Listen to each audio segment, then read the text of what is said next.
በሴፕ ብላተር ላይ የወንጀል ምርመራ ተጀመረ።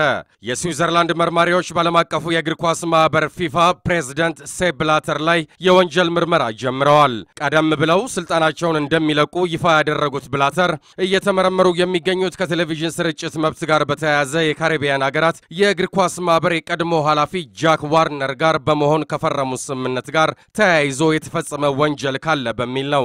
ብላተር በአውሮፓውያኑ 2011 ላይ ለአውሮፓ እግር ኳስ ፌዴሬሽን ፕሬዝዳንት ሚሼል ፕላቲኒ $2 ሚሊዮን የአሜሪካ ዶላር ያለ አግባብ ከፍሏል በሚልም ተጠርጥረዋል። መርማሪዎች ብላተርን አግኝተው ጥያቄዎችን ያቀረቡ ሲሆን ቢሮአቸውን ፈትሸዋል። ፊፋም በብላተር ላይ ከሚደረገው ምርመራ ጋር እንደሚተባበር ነው ያስታወቀው። የ78 ዓመቱ ሴፕ ብላተር ከአውሮፓውያኑ 1998 ጀምሮ ዓለም አቀፋዊ የእግር ኳስ ማህበሩን በፕሬዝዳንትነት ሲመሩ ቆይተዋል። ግንቦት ወር ላይ በሙስና ወንጀል የተጠረጠሩት 7 የፊፋ ባለስልጣናትን ስዊዘርላንድ በቁጥጥር ስር ማዋሉ አይዘነጋም። ዘገባው የቢቢሲ ነው።